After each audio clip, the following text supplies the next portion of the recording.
Welcome to Web Summit. I'm José Pedro Frazão, news editor from Rádio Renascença in Portugal. Welcome Carlos Moedas and Daniela Braga. Good to see you again. Familiar faces to talk about this subject in the Web Summit. Let me start with you, Daniela. Do you think the pandemic somehow accelerated this subject of artificial intelligence all over the world? Well, absolutely. While you may not see yet a lot of outcome products-wise, we see pretty much all our clients starting to assess where to put their bets in terms of responding to the world's needs for AI. And the biggest one, it has to do with the customer care, customer response. We all know that with the impossibility of being physically present, a lot of businesses, especially banking, cannot meet clients in person anymore, or clients don't feel comfortable to do that. So one of the areas you see exploding is call centers. Call centers and the need to respond to clients, and it's all over the place, in governments, for social security, for healthcare. So it's really an area where if anybody was not, if decision makers were starting to look at that before, now they absolutely are doing the first steps towards having some products to augment people in the customer experience. So somehow it's a positive impact of the pandemic, at least. It is, although it's still, you still don't see it exploding. Like I said, these technologies take time to ramp up. So you see a lot of people starting to do the first steps towards it. I think we're going to see a lot more materialization of the AI acceleration next year, because people are still doing the first steps. What's your perception, Carlos Moedas? Thank you, José Pedro, and very happy to be here with both of you, with Daniela, at the Web Summit. And I think that you're right. I mean, when you said that, is it a positive effect? And I think that we're going through through an amazing, difficult time and turmoil, that I would say that among everything that happened to us, this is actually a good thing. Because I spent 5 years in the European Commission trying to convince people that they should go on a more digital world, that there was a transformation going on of this merging between the physical and the digital, and that we were resisting. Everybody was resisting. Teachers didn't want to go online. Doctors didn't want to go on really getting their consultations online. And so everybody was resisting change. And the pandemics came and just like get us to do it without thinking too much. So the typical analysis paralysis that you would see in companies, that would actually be very negative for innovation, because people would like think and rethink and do more studies, and before innovation getting out of the ground, these pandemics came and people are really innovating, and AI is exploding somehow, or the digital world. I think this is not just AI, is everything related to digital, and of course AI is a big part of it. And that's why I think that Daniela is making such a difference, because the world that you will see is not a pure digital world, nor a pure physical world. Will be a mix of the two. And I think that the Define Crowd, the great company that Daniela was able to put together, and today is a reference, is exactly about that. Is understanding that that merging between the two worlds is a mix of the two, and it's not one or the other. So I think that among all the difficulty, I think we're living through an amazing time on this change of the paradigm of the past to the future, finally. Yeah, and Daniela, I was asking you if you feel this in a global way, and it was another a way of putting this in some geographical context, because I remember 1 year ago I talked to you about the Europe lagging behind in this matter. Do you think 1 year after that Europe is now accelerating its own trend on artificial intelligence? I don't think it's accelerating. There is a lot of will. There's a lot of will, especially now. Definitely now with the pandemic and with a number of initiatives that the EU is putting together and funding. But it was always I live in the US for 8 years, and I am European. I'm European, I'm American now as well. I've lived in China, so I kind of been all over the world, and we have offices in Japan. So I kind of have a good perspective of how the world is moving towards this area. It was always sad to me to see that Europe was getting behind. And I think now, and honestly, the UK Brexit did not help. UK is one of the most innovative countries in the world in regards to AI, honestly.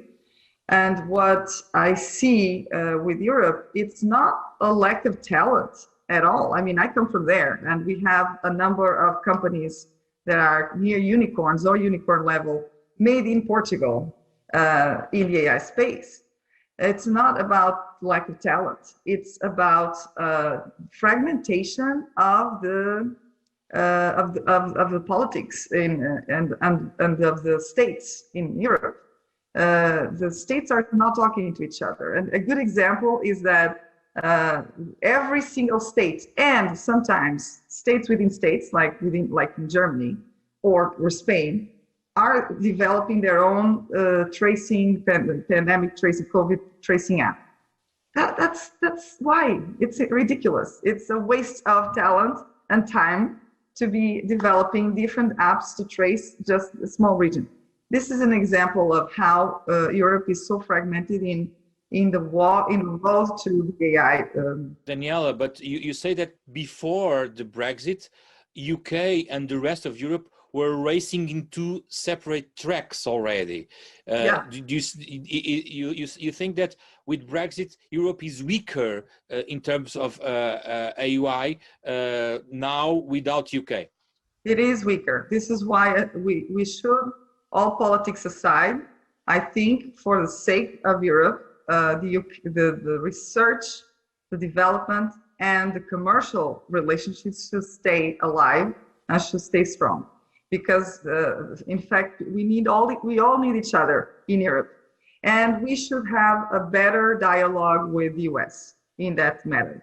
We are all coming from the same culture. The US Foundation is in Europe, and the US and Canada, North America are very proud of that. So it's not like we are going in a different direction in terms of where we want to go with AI. It's just the fact that the US, because of the nature of a younger country, is more risk taker, and this is the nature of the country here, and this is what I like about it. And because of that, it's also the country that pours more money in the world in AI. It was about, just in 2017, it was 12 billion in AI. So it kind of sets the pace, right? It's very different. Followed by China, and very far down, followed by Europe, in not aggregated, concerted way, which is what needs to change, really. And I think we can do. Companies like ours can help the dialogue between the US and Europe, because we are really in both places. We'll talk later about China. That is important subject for our talk. Carlos Moedas, you are a former commissioner of technology and science. How do you address this concern of Daniela's, especially when we are dealing with the final phase of the Brexit, so whatever it means, and this is a way of recovering, economic recovering. We have a plan, a big European plan, and digital is at the core of it? So, I mean, it's complex, but there's, of course, one part of what Daniela said that I totally agree, and it's not just on AI, which is the fragmentation of the member states of the European Union.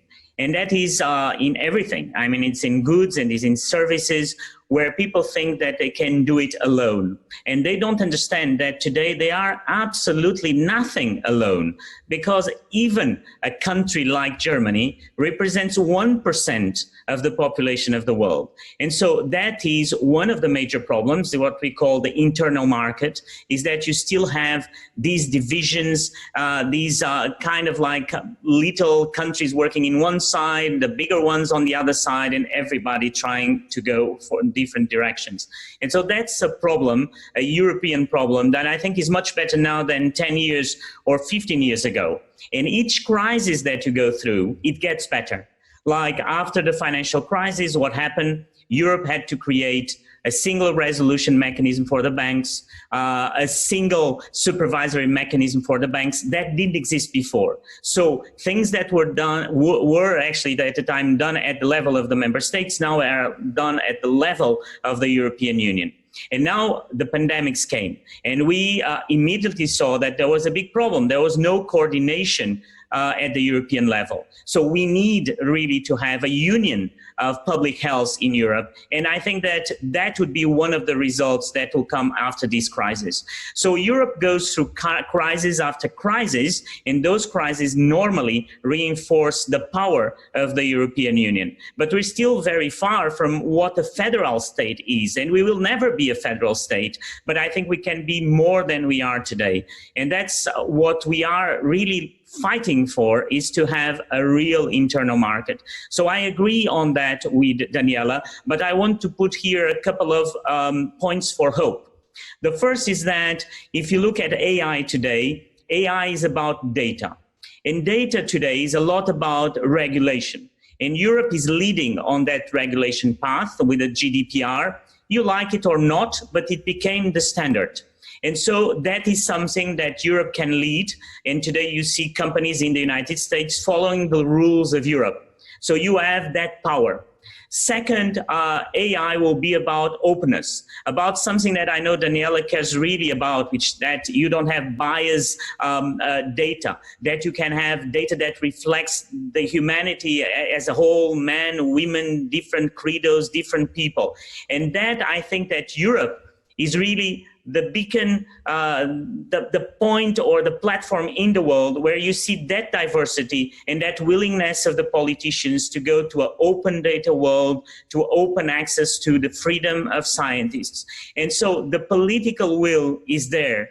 And so Europe can, in a certain way, become very attractive for people like Daniela that had to go and leave Europe to go to the United States, because the United States is a real internal market with more than 200 million people. So it's easier to develop a business there. But I think that those people can come back if we really know how to attract them back to Europe. And that was my dream. I think this is not something that we can do from one day to another.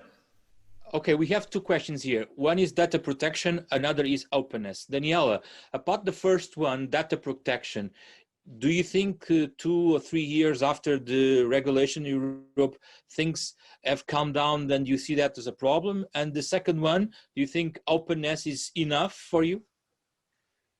I was gonna also say that besides, well, with Carlos, yes, Europe has been leading on human-centric and ethics too. Human-centric AI and technology, and that's very much our DNA in Europe. The data protection, when in the beginning, I have to say that for a scientist soul like myself, yes, absolutely, it was necessary, especially watching what a lot of the American giant companies were doing with the data, and even recently, Amazon, I think it was just came out on the European Commission feed at LinkedIn, saying that Amazon has been breaking again the antitrust rules for the sellers in the open market. So it's basically having access to non-public information of their sellers in the e-commerce platform of theirs, which is a little different from AI, but it's again data. It's data protection. It's data. That is something that obviously has been enriching these companies very much in a non-fair way about people's data. And people's data should be paid fairly. So people should be able to know what to do with their data, including selling it if they want it. Because Daniela, so you're concerned about inequality in this debate? Inequality, lack of regulation, which allows a lot of these behaviors go freely and unchecked. Lack of education of governments, institutions, companies, and consumers. So I believe that there's a lot to do about education there, and the openness, the fairness, all of that needs to be way more regulated. But there's always a trade-off between over-regulating and stopping advance of technology. And that was my concern at the beginning. And do you think Europe should have one or two top priorities in terms of investments in this area? Absolutely. And I think I see already some pillars going on there. I see the pillar of European cloud, the pillar of the sharing among states, public and non-public information, but absolutely regulated. Ways of protected ways, secure ways of treating clients' data, whether it's in secure facilities or on the client's prem with proper tools. Or anonymization of data, which is another big thing that sometimes we can't evolve AI without data. So that was a little bit my frustration in the beginning with all this stopping of we can't touch. But there are ways to do it, and I think Europe, being in the lead of that, needs to really probably create a big center of excellence, which I've been kind of also telling this. Carlos, jump in on this subject. I was so inspired with my meeting with Daniela, because she came 2 weeks ago, and we had a great talk about the possibility of having an AI hub in Portugal. And I think the credit should be to her, where basically I think that we don't even see the value, the talent that we have. Companies like Daniela, we in Portugal, a 10 million people country, we have 4 or 5 companies that today are global. And I think that we should cherish those people, those Portuguese people with that talent, to come back and help us to build that AI hub, because we have more than others that are bigger than us. And so here I'm putting my Portuguese hat and telling Daniela to keep the fight, because her fight is important, is much more important than politicians, is about people like her coming to Portugal and tell us that we should look at it and we should do it. So I'm a big fan.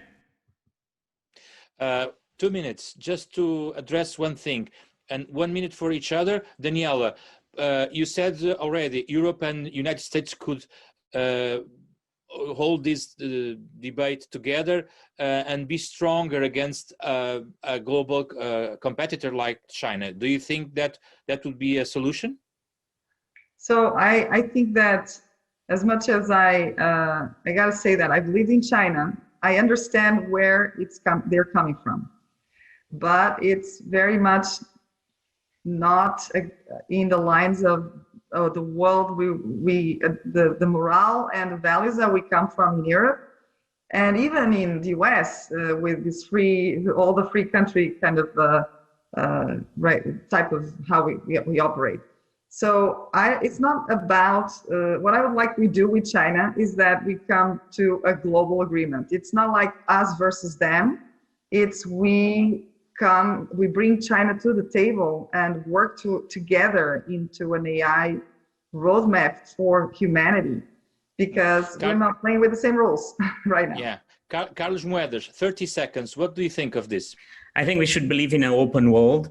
We are all competitors, but we are also allies. We can learn from each other. But I believe that Europe has the best model, that human-centric, ethical center that Daniela was speaking about. So we should be the platform that attracts the best. And that's what we should fight for, but we should not be hostile to others. We should learn and work with others all around the world, being the United States or China.